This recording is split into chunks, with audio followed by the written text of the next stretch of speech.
Hi, this is Brennan Davis from Bedrock Games and the Bedrock blog, and I'm here with Kenny, Lady Chow Fung, and Adam. And we were going to talk about The Blade, a 1995 film tonight. Unfortunately, we ran into some logistical issues, and so we're going to have to push it forward to one of our future open weeks. So hopefully the next month or the following month, we'll get back to reviewing The Blade. It's a film we really want to talk about, but we need to make sure everybody has a copy. So we will do that. And speaking of copies, one of the things that is helping us to procure these copies is the people that are our patrons at our Patreon account. So we want to thank everybody who's contributing, but we also wanted to, suggest to people who might be interested in supporting the podcast to check out the Patreon page and see if it's something you'd like to support. If you don't want to and you just want to listen, that's fine too. But we're always happy to have people supporting the podcast. And so tonight, what we decided to do, because we obviously, it turned out too late for us to change course, that we weren't going to have the movie for everybody. We're just going to do an open conversation, about Wuxia, about the show, and about other topics. And hopefully people will enjoy it. Before we get into the conversation, I wanted everybody to get a chance to introduce themselves, because we don't really usually talk about who we are, and people might not even know who we are. So why doesn't everybody just kind of introduce themselves to the listeners? Starting with you, Kenny. Yeah, sure. I'm Kenny. I am of Hong Kong descent, so I've sort of been growing up with watching lots of TVB dramas and loads of sort of kung fu action movies from the 90s Hong Kong film period. And and I met Brendan through playing Wandering Heroes of Ogre Gate, which I got into via reading web novels, and then Deathblade, and Brendan sort of promoted Wandering Heroes on the Wuxia World forums, and that's where I sort of got to know them, and eventually joined the podcast, and the rest is history for me. I'm Lady Cao Fung, and actually my real name is Dion, so you hear Brendan call me Dion occasionally on the podcast. And I'm an English as a second language teacher, and I've really started falling in love with the Chinese culture back when I was a child. And the first movie I ever saw was Shaolin Temple in the very early 80s. It's a 1976 film, and that got me started. And I've been watching Wuxia and martial arts movies ever since. I met Brendan through his blog. I was starting a blog of my own, and I started reading his, and I loved listening to his podcast, and he invited me on, and I've been doing it over a year now. So thank you, Brendan. Oh, and I should mention, you corrected me too. That's how we had our first encounter. I remember that you corrected misinformation on my blog about, I think, the 5 Deadly Venoms. I think I got one of the actors' names wrong, and you corrected it. And then I started, and then I was like, "Oh, who's that?" And I checked out your blog, and so that's how we ended up talking about movies together. So I'm sorry, I interrupted you though. That's okay. And the Venoms are my favorite movie group to watch. Yeah, I'm Adam. I unlike the other two, I came into this with almost no Wuxia background whatsoever. I was doing other reviews on other topics with Brendan for a while, like we did Babylon 5, Doctor Who, and so on, things utterly unrelated to Wuxia. And he asked me if I wanted to come in on this, and it's like, wow, here's a genre of movies I've been completely oblivious to, so why not? And in the time I've done this, I've kind of gone from being, before the podcast, I'd seen the very obvious ones, like, Crouching Tiger, Hidden Dragon, and Hero. I'd say were about the only two things you could potentially count, which are not the most representative examples. And so I've gone deeply into this over the last 6 months or so, and I'm really enjoying learning about this. And obviously I'm Brendan Davis.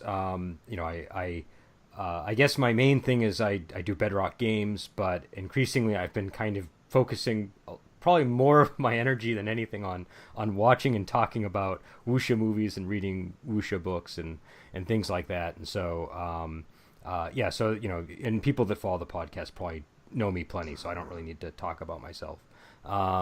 But I was looking at the list of movies that we've done, and I know not everybody present today will have watched all of these movies because, this is, right now we're sort of this is sort of the group that we ultimately assembled, but in the early days it was kind of we were trying different mixes of people, and some people were in and out, and so, but total we've done about 62 movies, I think, on the podcast, which is an awful lot when you think about it. So I think that kind of ties to what you were saying, Adam, where you just feel like you've had like this crash course. And I feel like I should be introducing myself as the guy who doesn't know anything about wuxia, who's kind of the fresh influence, but I don't feel like that anymore. It's like I've seen a lot of these movies now. And I've watched ones on my own too, so it's not even just the ones we've reviewed. Now you're a jaded wuxia viewer, and you can exactly. Anything in life anymore. It's So I guess the first thing I wanted to talk about is, because we've done so many movies, is there a film that everybody can agree is all of our favorite movie that we've reviewed? I don't know if we're going to be able to do this, because out of 62 movies, I think it's unlikely that we all equally like one of them the best. But maybe there's one that we can all at least agree is like, one that we really think is a good film. So I don't know if people want to recommend a movie they would nominate, and we could start from there. Yeah, it's a bit hard for me because I obviously getting into this with a bit of bias for certain movies. Like Shaolin Soccer for me is one of my favorite movies just because it was very memorable when I was a child. The rest of the movies, a lot of stuff I hadn't come in contact with prior to the podcast. So, I find it a bit hard to put those among my favorites just because, I've only seen those movies like once or twice each. And whereas Shaolin Soccer, I remember distinctly watching it at least 12 times when I was young. So, okay, maybe that's a bit exaggerated, but half a dozen to a dozen times, it's I used to have it on VCD. I would days. I would agree it's one of my favorites that we've reviewed, but I also have some nostalgia for that movie because I was dating somebody very important to me when that movie came out, and that was one of the movies we watched. So I think that I might have some lingering nostalgia. I don't know what do you guys think of Shaolin Soccer as a possible number one movie? It's definitely not my favorite on the list. Okay, all right, we got one downvote, so that means it's not on the list anymore. I don't have to say anything now; it's already been struck down. But no, I would be okay with having that as the choice. But let's see, because I guess a way to judge it is to think about what podcasts were you most kind of enthused and really enjoying talking about, and I'm remembering the sequel, but I'm blanking on. Duel of Death. That was that was one where we really had an enjoyable time talking about it. I don't know if I'd say it's the greatest movie we've watched or anything, but Duel of Fists. That's what I mean. Duel of Fists. I remember being one that people were very, very enthusiastic about when we talked about. So I know that's just coming to mind as something to throw out there. Of course, calling that a wuxia movie is kind of iffy, but I think the same for Shaolin Soccer because I wouldn't classify Shaolin Soccer as a wuxia movie at all, to be honest. That's true. So we're well, we can always pick a top movie regardless of category and a top wuxia movie if we want to. But what did other people think of Duel of Fists as a possibility? I mean, that's an interesting one. It's got a lot of Muay Thai in it, and it's Yeah, I'm just going by the level of enthusiasm when we talk. Well, like just the enjoyment when we talked about it. Yeah, I wasn't there for the Duel of Oh, Fists, yeah, so that's right. I That's can't comment on that one. Well, disqualified. I no, it's fine. retract. If you all agree that it's Well, let's No, I get Lady retract Chow my Fung's nomination. opinion on it, and then we'll see if we can find a movie that gets more votes than it. I like Duel of Fists. It's one of my favorite movies to watch. It's by one of my favorite directors, and it has two of my favorite actors in it. So I like it. I'm not saying it's my favorite that we've reviewed, but I do No, like me it a either. lot. Okay. Yeah, I just remember us all being pretty positive about it. That's why I'm throwing it out there. Um, all right, that's all very fair. What about Bride with White Hair? That was probably one of my Yeah, tops. I'd be comfortable with that. That's high. That's pretty high on my list. I actually remember what happens in it, so that's pretty high praise because I have the memory of a leaky sieve. So Yeah, the fact that I remember the plot to it is like that's like a triple thumbs up from me. it's tough when you're watching so much close together too. I've got to admit, there's a number we've watched where they've blurred a bit for me. That can definitely happen. Yeah, and I guess it's also sort of like distinct for me as well because Brendan and I started reading the novel for Bride with White Hair. We didn't get to finish reading it because we wanted to do a review of the novel itself as well. So that also has sort of helped reinforce the movie in my head. That even though it's completely different, very different. I wouldn't say completely different. The overarching plot is still the same, but the fact that we watched the movie and then sat down to read, I'd say we got halfway through at least, really helped to reinforce it in my memory as well. So, but all things considered, it was a pretty good story as far as it goes, and I thought the movie was pretty good as well. So it's quite high up on my list there. Yeah, I thought. Oh, go ahead, lady. Go ahead.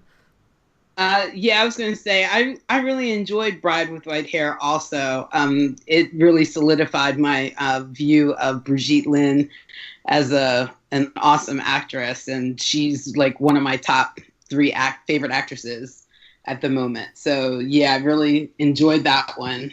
And then we got to see the second one, which was okay, but the first one was better.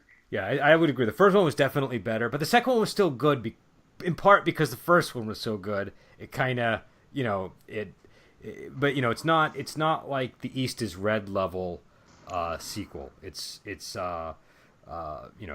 but it was enjoyable. But yeah, Bride with White Hair I thought was a really like just like a perfectly made movie for me. It just kind of like there wasn't anything wasted. There was and all of the dramatic beats were amazing.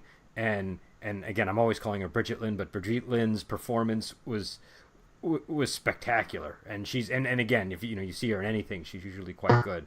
But this is like a really definitive role for her, I think. And so it's I can't recommend the movie highly enough. So but it's so far it's the only movie that's gotten like high praise from all of us. So we'll and I hope people don't hear me clicking too loudly here, but I'll bold it and we'll put that as a possibility for the top place. Any other nominations for? Well, I was just thinking because when I first joined in the podcast, I can't remember if the first movie we did together was "Come Drink with Me." I'm not sure. It was. Come Drink with Me. With you, okay. And I think the first movie with me and Lady Chow Fung was probably Flag of Iron or Yes. Okay. Flag of Iron. Yep. Because that's my favorite movie of all time. So. Now the thing is, I don't think they've seen it though, right? Have you guys seen Flag? No. I haven't No, seen I've Flag never of seen Iron. it. We're gonna have to do a special revisit of Flag of Iron, Okay. so that you guys can see it too. Well, I think we get some value out of it by saying, if that was pre Wuxia Weekend. This is the Wuxia Weekend review of Flag of Iron. There we go. There we go. The previous one was unofficial. But everybody's seen Come Drink with Me, right? Is that a movie Yes. that everybody's seen? Yeah, I'm comfortable with that. What's your opinions on that one?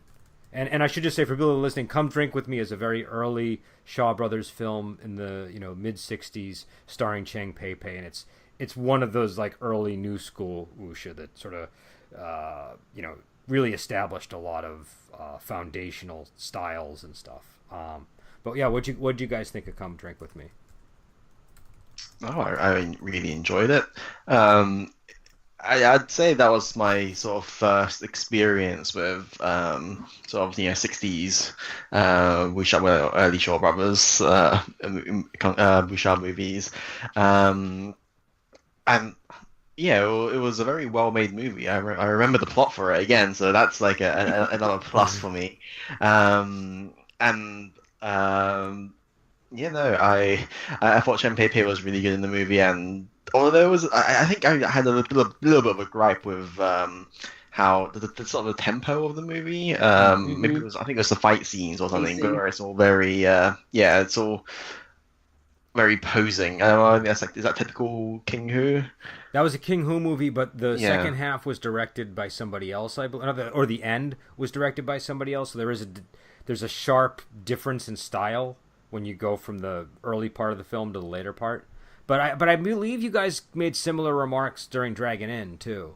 So it might be, we'll have to at some point do another. I enjoyed Dragon Inn, actually. I was fine with the slower pace on that. That one worked for me. Yeah, like I said, it kind of gave it a Western feel to it, having that kind of pace. I'd really like to do Fate Ali Khan at some point, because I think that's one of his better, more pleasurable movies to watch. Do you know what I mean? It's not just I'm watching this because it's a classic King Hu movie. You're watching it because it's really just a fun, enjoyable movie.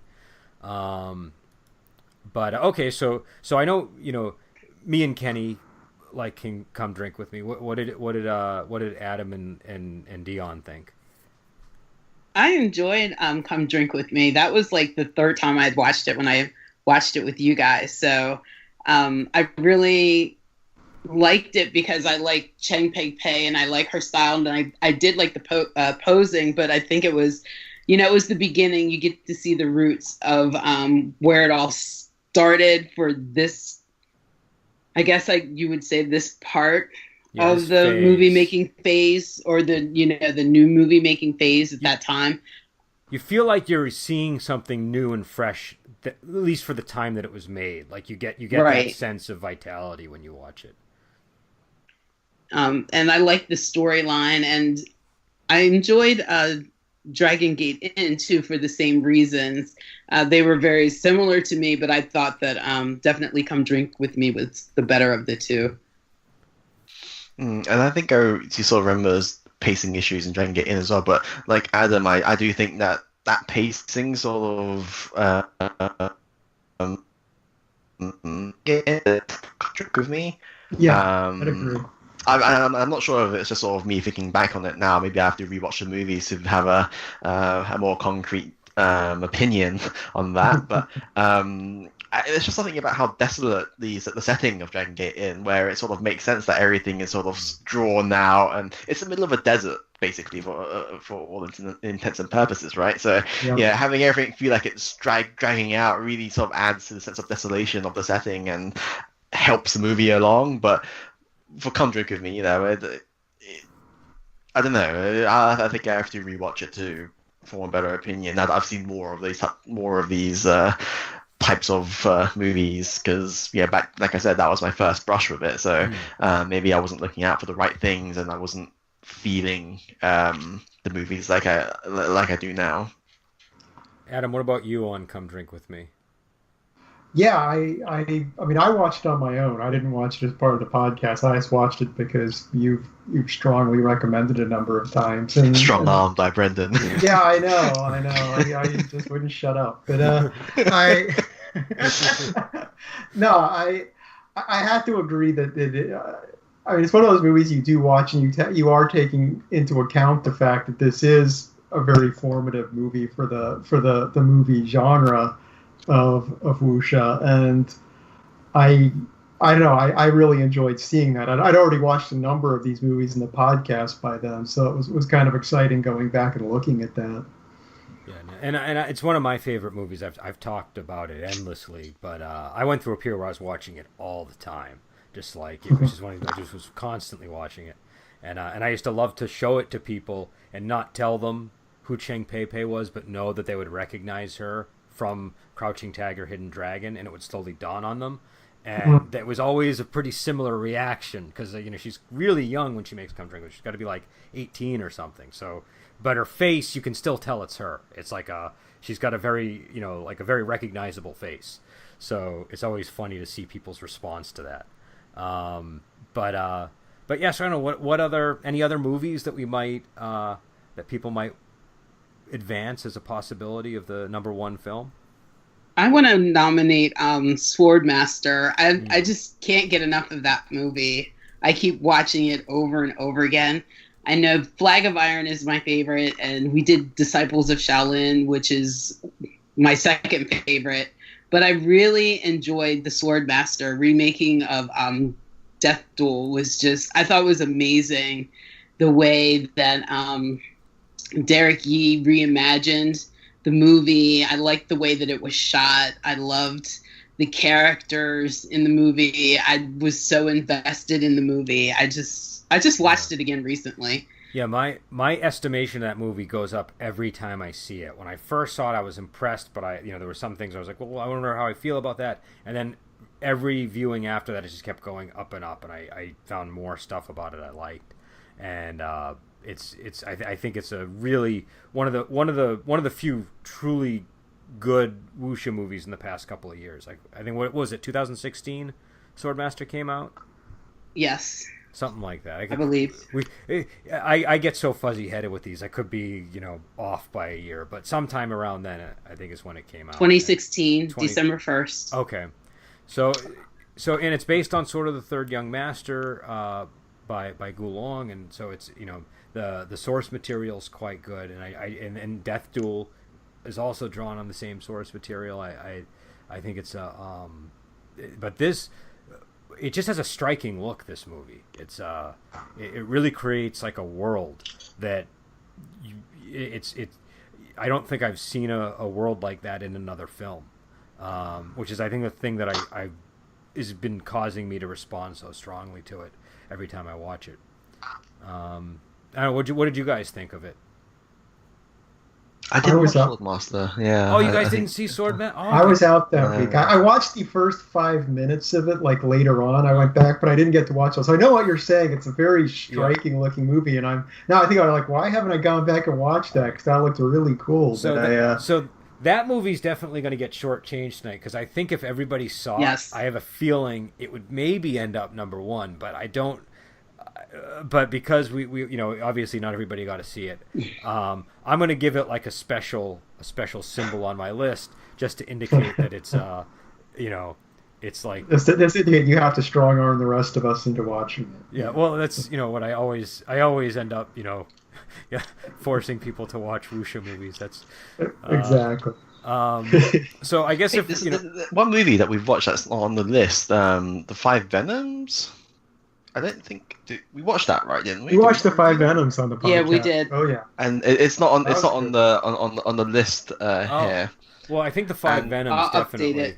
The Five Venoms is one of the. I mean, that's one of the best. It's iconic martial arts movies. Yeah, it is. Like, because I was thinking, okay, so maybe I could talk about the Venoms, but then I looked through the list and it's not there. That's weird. Yeah, but it's there because I remember it because it's one of the first sort of Venom mob movie that I watched as well with you guys.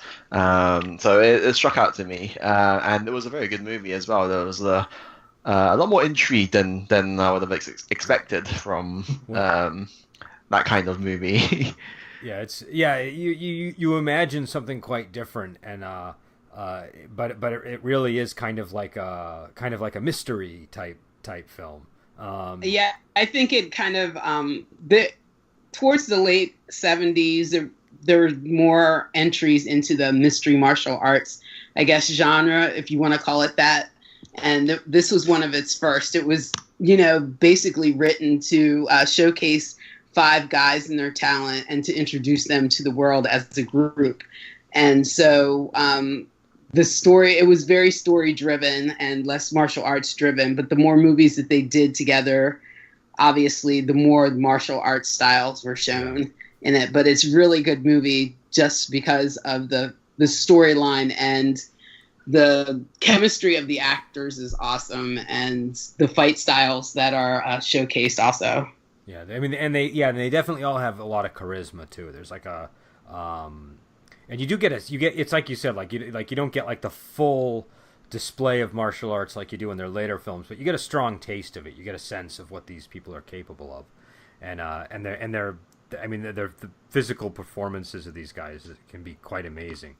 And again, and also it's just a cool movie. They got like the cool masks. You know what I mean? It's just like it's like the kind of movie that like is just, you know, just on those grounds alone, it's kind of like a badass film, you know.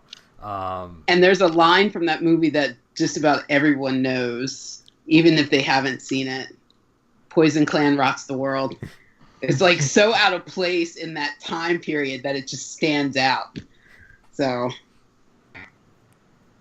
Yeah, and actually, didn't we have a discussion about, like, Kenny, were you saying something about the original language of that when we I was thinking about that just now, but I can't remember what the original wording was. But I think "rocks the world" is probably accurate. It's just that you have to use a different connotation of the word "rock." it's kind of appropriate because it reminds me. It does. The movie has like a rock and roll vibe to it in like the costuming and all that. You know what I mean? There is like a feel that you know, where it just works even if that wasn't the intention. But yeah. So yeah, I remember you saying that when we were talking about it on the podcast recording as well. I think word for word. You said. Well, it's good to know that I'm consistent. You're consistent. Yeah. My memory is so bad. I've been known to completely say a different thing from time to time. But another movie I would recommend is Reign of Assassins. I think that was a particularly good film. One. That was a good one. That was a really good one, yeah. Yeah, and I was scrolling through the movies on my Amazon watch list to prepare. That was one that jumped out at me as being one of my favorites. Yeah, that one like affected me. Do you know what I mean? I don't know how to put it. Like, that was one where like I feel like that movie had an impact on me and almost moved me as a person. And you know, it's very rare to have that kind of experience. So I think it definitely belongs on the list. What's the movie? Yeah, someone just posted some pictures and some short clips from that movie on Facebook in one of the groups I belong to, and I was just like, oh, that's like one of my favorite movies and one of my favorite couples and some of my favorite fight scenes. So yeah, I really enjoyed that movie. I loved the couple, the central couple. Yeah, I did too. Kenny, what were you gonna ask? Oh, I just wanted to ask what the movie we watched with the Tridents. That was that the Masked Avengers? Masked Avengers. Is that even on the list? Yeah, that was another one. That was before me. Oh, you didn't, but you've seen the Masked Avengers, I'm assuming. Oh yeah, and that's the podcast I actually listened to that made me contact you. Okay, and look up your blog. Okay, so what I remember doing on the podcast for that one as well, but Oh, you know what, that was the one where we were still sort of figuring out our format, and I think we just literally went through the movie from the very beginning to the very end, and we ended up talking about the plot of the movie for the length of the film. It was yes, it was like an hour and a half podcast, and I think it was Elliot was telling the story, and I mean he was going point by point by point, almost word for word and dialogue for dialogue. It was so funny. So Masked Avengers, I really like the Masked Avengers. That's I think it's a really cool film. I don't know how Lady Xiaofeng, you really like the movie, I'm assuming. I really liked the movie. It was my it's my second favorite Venoms movie, and I had some bones to pick with Elliot over that podcast because there were some things in there I totally disagree with on that. Well, but I'd have to listen to it again to remember exactly what they were. And I think he mentioned something about costuming that I was totally against. That for some reason sticks out in my mind. Well, Elliot is no stranger to controversy, and he has very strong. I remember when we did The Bride with White Hair, he was the one person who didn't like I think he liked it up until the end, and then the end completely ruined the movie for him. So he has very striking opinions. He has a vision of what things should be like, and when they're not that way, then it's like, oh, to the bin you go. So we'll have to have a debate between you and him on Masked Avengers, or at least the costuming in Masked Avengers. This is totally unrelated, but I still can't get over the fact that he puts cheddar cheese in carbonara instead of parmesan. Like, well, I just anyway. We've been having an ongoing. Elliot is in a game on Tuesday that we play, and we've had an ongoing discussion about the appropriateness of cheddar cheese in carbonara, and Elliot's very pro carbonara, and we've had some knockdown debates over it. So, but I think that's a whole topic that's separate from the Wuxia podcast. Wuxia Weekend does carbonara is gonna. I'd love to talk. I could talk about pasta we run out of forever, but you know. But so, what did Kenny? What did you think of Masked Avengers?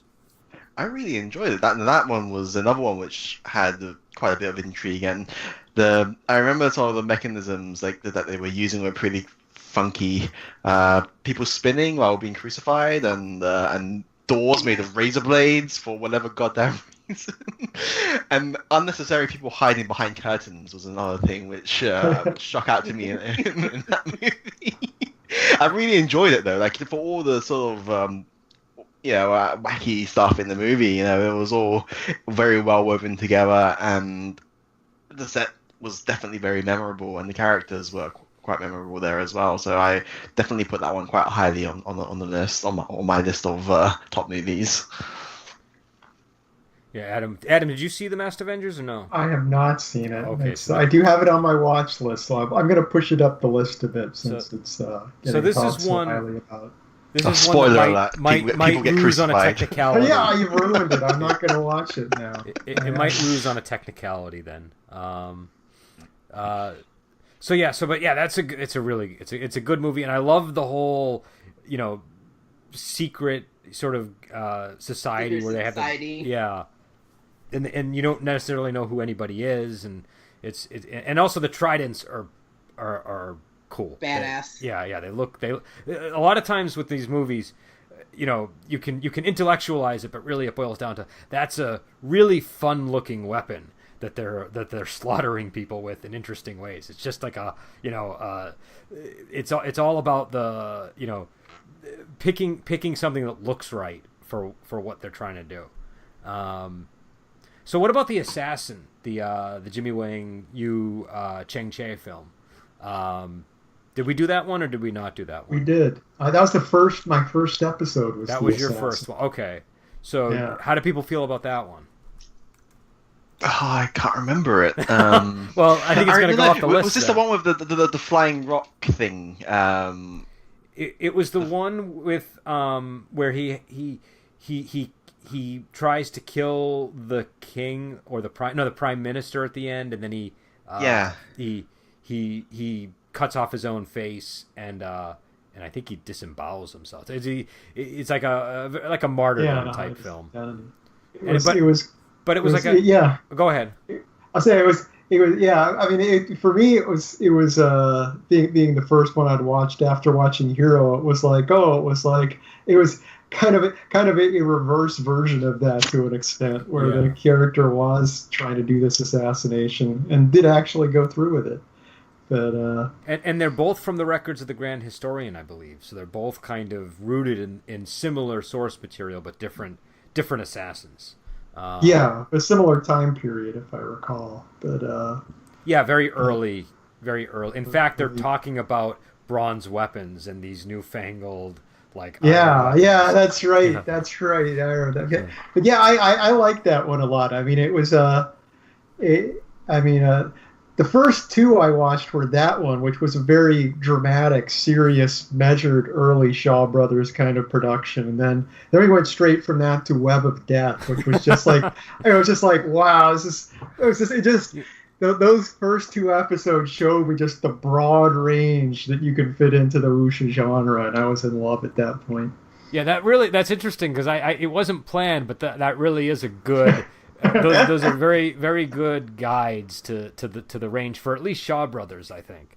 Yeah, You know, yeah, there's other axes if you go with Yeah. other studios and so on, but yeah, I thought the Assassin. I think the thing I like about it is that it's so complete. That it's got it's a full evening of storytelling. You get the love story. You get the really cool assassination plot. You get the political stuff, and there's something like innocent about the movie. I don't know how to explain it. It just feels like it's just a very charming film, and yeah, the character has such pure motives. He's just this character that has this one focus, and he's on it. So I mean, I don't know if being an assassin is innocent exactly, but it's very simple in its intentions to an extent, which works well. Yeah, Dion, what about you? I don't remember the movie, honestly. Okay, all right, that's fair. I remember after you mentioned that the disemboweling thing. So it's just the one where there was like that weird scene where he's like he's got a sworn brother who like sends him off in like a pavilion. Everyone's dressed in white, right? Is that the one? Yeah, and the women are crying and yeah, yeah. a weird funeral thing while they're sat there drinking wine before he goes off on his final mission. So I guess that's another one that'll lose on a technicality. Our bad memories. Well, what are you gonna do? What are you gonna do? You say technicality, but if we can't remember the plot of the movie, Oh, that's a good point because you guys saw it, you just can't really recall it. So yeah. I guess that one doesn't win. Yeah, that's a legitimate loss. Which, okay, that's a shame because I remember enjoying the movie. It's just that it didn't stick with me for some reason. Yeah, it is a good movie. It's like I said, for me being my first one I watched on the podcast, it's very pivotal to me. But yeah, I can see other people not sticking with them as much. What about did we all do Buddha's Palm? Was that one that we all did, or did we not all do that one?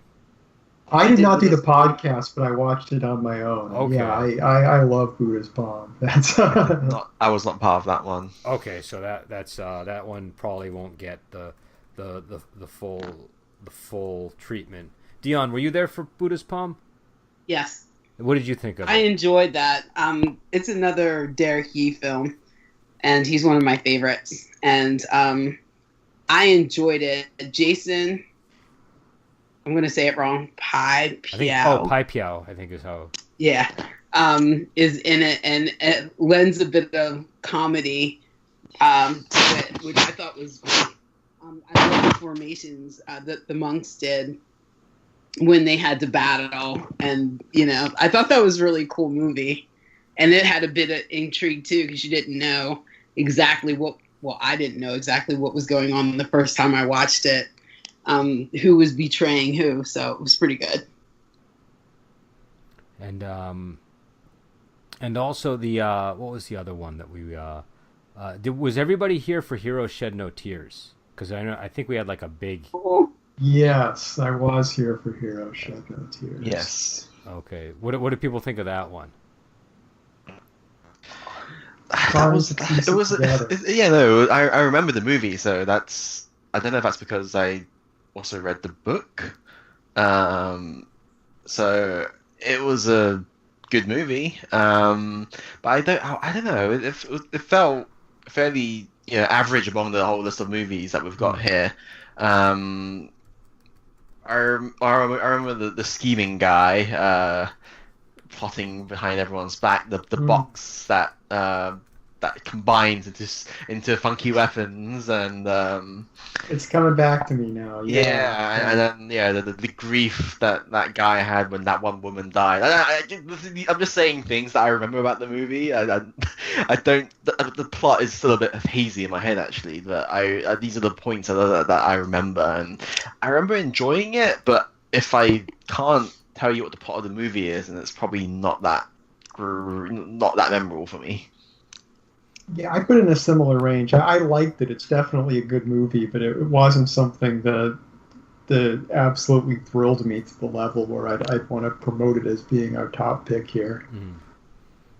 No, that's reasonable. Okay, I got one that I think everybody will have a strong opinion on. My Young Auntie. I wasn't there for the podcast. That was one of those days where the snow kept me on the road for hours and hours.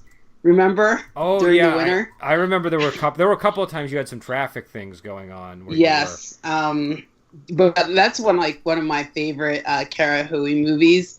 I just love that movie. I think it showcased her talent very well, and it was funny and kind of bizarre a little bit. But I love that movie. I think it's probably my favorite movie of hers. Yeah, that was the movie that introduced me to Kara Hui, so I have a lot of affection for that too, because I've enjoyed everything we've seen her in, and then that was a good place to start, definitely. But yeah, I mean it's a unconventional choice to an extent, but it's just a really solid movie. Yeah, I think they call it like a slice of life movie, right? It's one of these slice of life films where it's also definitely not wuxia. It's got some kung fu in it, but it's also got a lot of dance numbers and things in it. Yeah, so. It was in like the early 20th century or something. I forget exactly when it was set, and so yeah, once again it's debatable if you can call it wuxia, but it is very comedic in tone, but yeah, I wouldn't be opposed to it being our pick, but I don't know if I necessarily push it as the first pick. It's tough to say. Yeah, definitely not. I don't know. Like, is it definitely not a wuxia? Because it had, sort of elements you'd find in a wuxia. Yeah. Okay. It's just that they also added a bit of song and dance to it, which isn't necessarily a bad thing in my opinion. Wuxia doesn't necessarily have to mean like gritty, serious, edgy types of movies, right? So no, my objection is just I don't know if you can be into as modern a time period as it was and still be wuxia, because I believe from what I've read that pre-modern China, and it's like, well, I don't know, it's kind of a gray area there. Because I do remember, like, there was some sort of remarkable physical feats, shall we say, which, are beyond the realm of kung fu movies. Mm-hmm. It was about kind of a righteous, kung fu goal to, so yeah, I would see a lot of wuxia in it, definitely. Well, here's what I would say is that it definitely gets into the realm by the end, especially because they even have the wuxia costuming on. And again, it's like it's costuming, like the characters don the attire of, or at least she dons the attire of a wuxia hero. That's true. But she dresses like a wuxia hero at the end, so I think it's like there is sort of that vibe kind of underlying, even though there's a lot of stuff that also feels like a Marilyn Monroe movie or something. Like there's like a but even that movie Dragon, also called Wuxia, is pretty modern day, and it's still kind of, I mean, it's not. I don't know if it's quite at the period that this one is, but it's still much more recent, I think. And this is I think it's a weird line. I feel like, for me, and this is just my personal opinion, but for me, as long as it's the past and it's used in a romantic way, like it's like a some kind of historical romance, and it involves the kinds of thing Kenny was invoking, like the lightness kung fu and the foundational stuff that makes up wuxia martial arts, and it's got sort of that that martial world to it, then it sort of, to me, is a wuxia. But we'll probably have to do another podcast just talking about wuxia in general, because I think that's a whole topic on its own, and it's one where you kind of need room to explain what you mean when you say stuff like that. But but from my point of view, I think Kenny has a solid point that it might actually fit. But I don't know, any other movies before we examine the ones that we selected and see which one we think is the victor of this discussion. So I gotta okay. So this Journey to the West, Conquering the Demons is not a wuxia movie. It's fairly solid in the fantasy category, right? But I really enjoyed that movie. it was quite hard. Like it balanced, there's a nice balance of comedy and seriousness towards the end of the movie there. Like even, the fight scenes were fairly, not nonsense. Not say nonsensical, but special effects heavy, shall we say? But it was very enjoyable nonetheless. So I don't know. It's hard to get. I don't know. It's difficult because it's basically one of the only ones on the list which falls firmly into the fantasy genre that we have at the moment, right? Well, does it? Would you? I mean, it does have elements.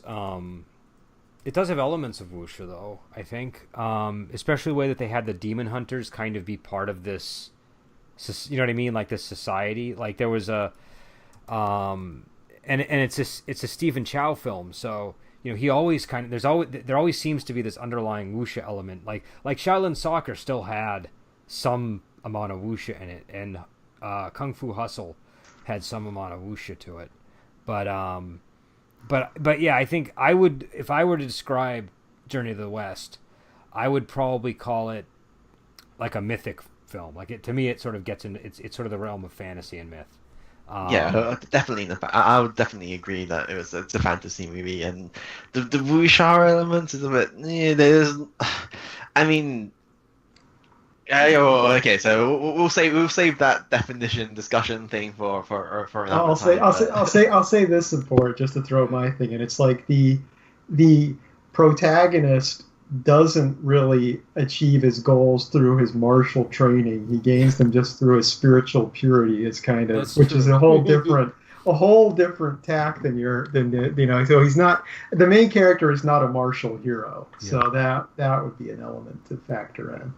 But I would still agree with you, Kenny, that I thought it was one of the best movies that we reviewed, and I think if we're opening it up to general films, I would definitely. I think I'm the one that muddied the waters by bringing whether something's wuxia. Because I think really the question is what is our favorite movie of the movies we've watched. So I think it is eligible, even though it's debatable whether it's wuxia. So what are your feelings on it, Adam? Did you really enjoy it, or did you? Yeah, I've actually rewatched that because I enjoyed it enough. So that's definitely on my list of favorites. And Lady Chow Fung, what about you? That was definitely one of my favorites. It was one of my favorites, definitely out of the Stephen Chow movies that we've done. At first, I remember thinking when I started watching it was, what am I watching here? What are we doing?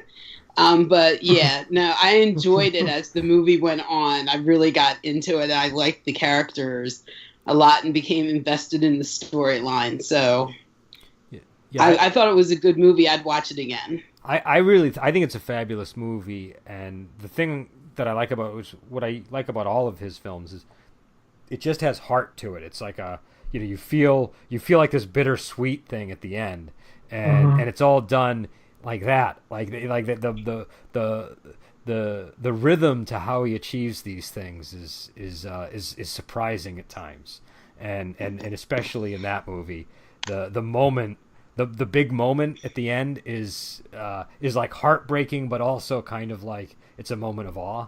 So it's definitely one of my top films in general. But yeah, so I don't know any other movies that people would want to throw in there that we might have overlooked or forgotten about.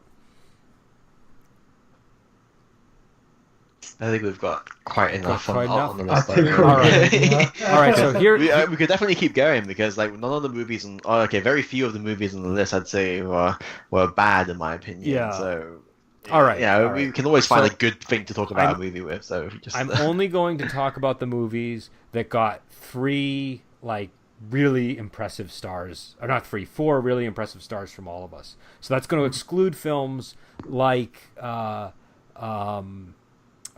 Assassin, which there was 2 really enthusiastic, and then 2 that didn't remember it as much, and so our first film is Bride with White Hair. Our second is Come Drink With Me. Our third is Five Venoms, Reign of Assassins, My Young Auntie, and Journey to the West. And I can cut and paste and send those to everybody if they want, if that's more helpful. That's a really tough choice to pick one of those, like I say. Yeah, I would agree. I would agree that that's tough. Yeah, my heart is torn between two of them, actually. There's just enough diversity in those movies too, of like, feel and style and stuff too, that it's hard to compare some of them. Well, isn't this why the Oscars have categories, right? Because you can't judge. You can't like put movies against each other like that. It's a bit. It's hard to compare something like My Young Auntie to The Bride with White Hair. They're doing totally different things. Yeah. But if we had to, if somebody had a gun on all our heads right now, insisted that we pick the top movie. Dude, you need to chill out about Wuxia. It's not that serious.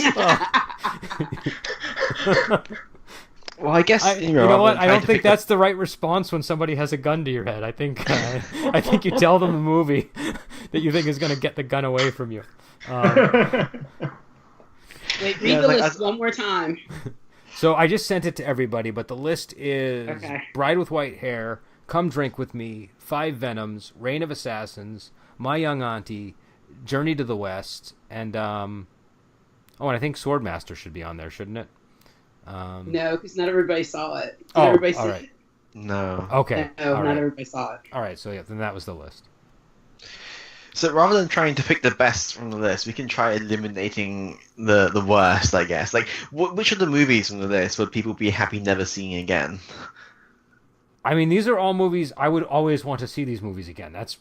You're not helping, Brendan. I know, but I'm not going to help either, because I agree. If you were saying, hey, let's watch fill in the blank with any of those tonight, I'd be like, sure, okay. Because these are. I'll eliminate something. Okay. The only movie on this list that I have not seen more than twice is Journey to the West. Okay. All right. So we can eliminate that one. I am sending it away to another place on my notepad. All right, so that leaves. I would say that My Young Auntie, like, while enjoyable, I feel like I've gotten my value out of it watching it once already. I don't feel the urge to watch it multiple times. So I don't know if you guys would agree, but that's probably one we can say isn't top of the list. You don't have to agree. As long as one of us feels that way, it's banished. So I love watching it again and again, but I can definitely see how once you get the concept, you don't necessarily need to see it again. Right. All right, so that leaves Bride with White Hair, Come Drink With Me, Five Venoms, and Reign of Assassins. That's a tough list. Oh man, I mean, I don't know. I mean, I really like Come Drink With Me, but if I'm being totally honest with, like, just like what I would want to see if like I was locked on an island and I had to pick one. I've probably seen it enough now that I don't, you know what I mean? So it's not fair, but I could probably take that one off the list just by the fact that I've seen it enough. And I would still want to watch. Oh man, this is very difficult. But I would say we should take Come Drink With Me off the list, even though it feels wrong. Yeah, I think a lot of Come Drink With Me is probably. No, I see different from you. Like, it's not a movie I've seen a lot of times, but at the same time, like, it's it's one of the first that I've watched of the old Wuxia movies. So I would be happy to. Like, it's definitely groundbreaking in the sense that it was one of the first, right? So was it the first? No, it's not technically the first. It's one of the very first new wave or new school wuxia that Shaw Brothers started putting out in the mid-'60s. But there was actually the Temple, the Red Lotus trilogy before that, or at least the first movie in that trilogy, and I think a couple of other films. There are some early contenders. Usually, I think it is described as the first, but I'm pretty sure there are some others. And then before that, there were still plenty of wuxia movies. It's just they weren't this wave. All right, I'm going to go the other direction and try and propose a winner. Okay, All right. I think Five Venoms, we already talked about it, has really good intrigue kind of plot going to it. It's got amazing martial arts. I feel like it's just got a lot of things going for it that are just make it a good representative kind of example. So I just you know, you ask me tomorrow, I might come up with a different answer, but I'm going to go with that as my gut feeling right now. No, it definitely is. Go ahead. One of the more iconic choices that we have here. So, no, I would be happy if Five Venoms was the only movie that I had to watch from the list ever again. So, I think that's okay. I'm a Venom's Mob girl, so you know I'm not going to say no to that one. I knew I had your vote. Yeah, I was like, that was part of my consideration process. I felt it already, but I'm like, all right, I know I'm going to get at least one person backing me up. I'm on the fence, but I can go with that. I think that's you know. What are you on the fence with? Just out of curiosity. I really want the Bride with White Hair to win this one. I think. But I thought you were the one arguing against. No, you weren't arguing against Bride with White Hair. Where did I get that from? Okay, Bride with White Hair is really good too. I don't know. No. But I think it's fair that Five Venoms. Number one, it's had much more impact than either of the films on the list that we have so far. I mean, even as good as they are, not nearly as many people know those movies as they know the Five Venoms. And it's a really good movie. And it's a movie that whenever I've recommended it to people, they've always been, like, their reaction has always been more ecstatic than my recommendation for it. Do you know what I mean? Like, like usually it's the opposite. Usually I'm like, you got to see this. And then, the reaction is much more muted. So and it's a movie that I would be content to watch over and over again, forever. It's not, it doesn't seem to diminish or get boring the more times you watch it. So I think it's a fair winner. And I would say, and it's fitting.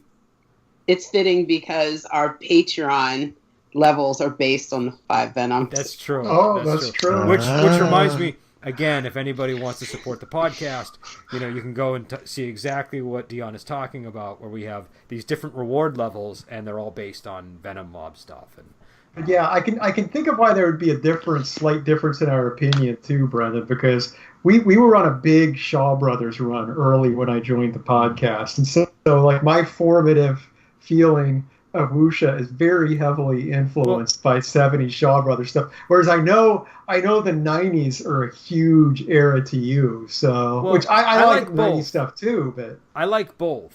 Well, so do I. So do I. So, I'm just saying. I feel like the core part of my Wuxia brain though is like kind of coalesced around the 70s Shaw Brothers stuff. And I think 70s Shaw Brothers is like it's kind of like on this podcast at least, it is sort of like our foundational material. That's we always like to go back to the Shaw Brothers stuff and into the 70s and the early 80s because I don't know. I think that's sort of our comfort zone and that's what we like to watch.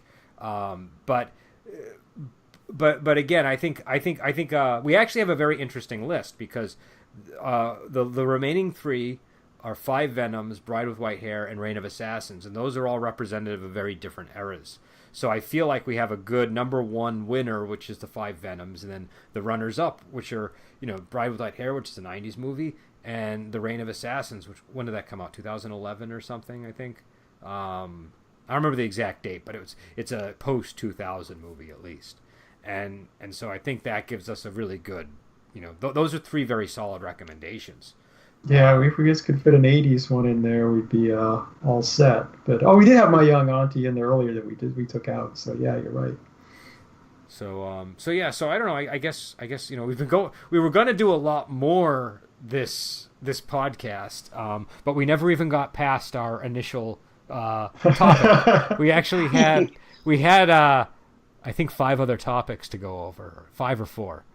So save those for next time. Yeah. We have logistical issues in getting the movie. So so I don't know. Does anybody have anything to add on this? Any comments or thoughts?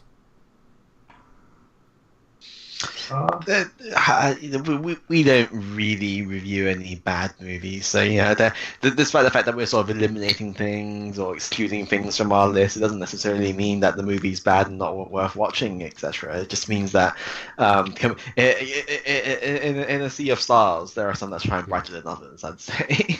Yeah. I mean, I can think of one that people were most negative on, but even that had a lot of good stuff in it. So, which was the one people were most negative on?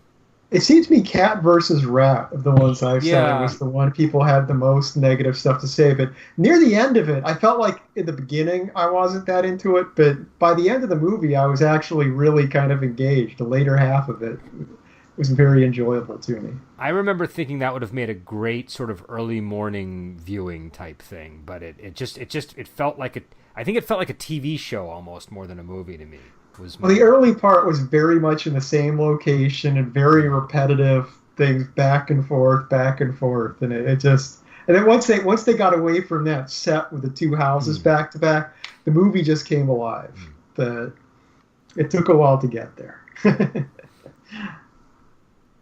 So I don't know. Any other thoughts? So yeah, I don't know. I think Five Venoms is a really. I mean, that's a solid movie. I think that if you recommend Five Venoms, that's the least likely to disappoint people if they haven't seen it. And I would also say people should check out Bride with White Hair and Reign of Assassins, and as well as Come Drink with Me, My Young Auntie, and Journey to the West. But I think we got a solid number one that we all agree on, and yeah, we got, and again, apparently we've done over 60 movies, so we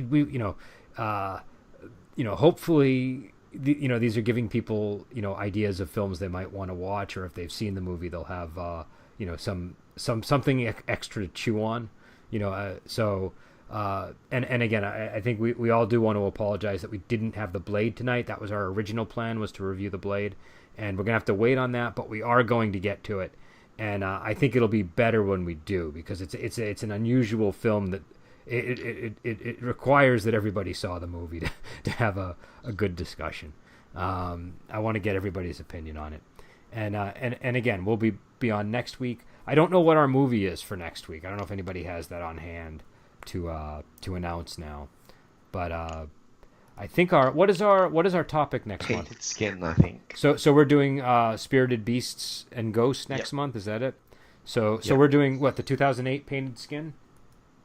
I believe so. And it says Painted Skin on the thing, so it doesn't have a year after it, so I'm not sure which version. Yeah, it's the first one to the one we already watched, Painted Skin 2 Resurrection. Okay. So we're going back and watching Painted Skin.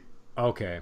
So yeah, there is like a 90s King Hu Painted Skin movie that was made very late in his career, and there's also like one in the 60s and I think another one, but the 2008 is the one that we'll be doing, and again, this is much more like the story Painted Skin. This one really is more like the one that we saw, Resurrection, is pretty far removed from the source material. This one is trying to do the source material, so it'll be interesting. And so I would encourage anybody who is going to be listening to consider watching Painted Skin, or at least reading the Pu Song Ling story, Painted Skin, and then maybe joining us for the discussion. And all right, so this, I know this was an unusual podcast. We don't normally do this structure, but it was kind of interesting. We gotta, it was kind of like the greatest hits. We got to go over and look at the stuff that we had done, and I think I was kind of surprised at how many movies we had done. So, all right, so we will let you go, and we will talk to you later.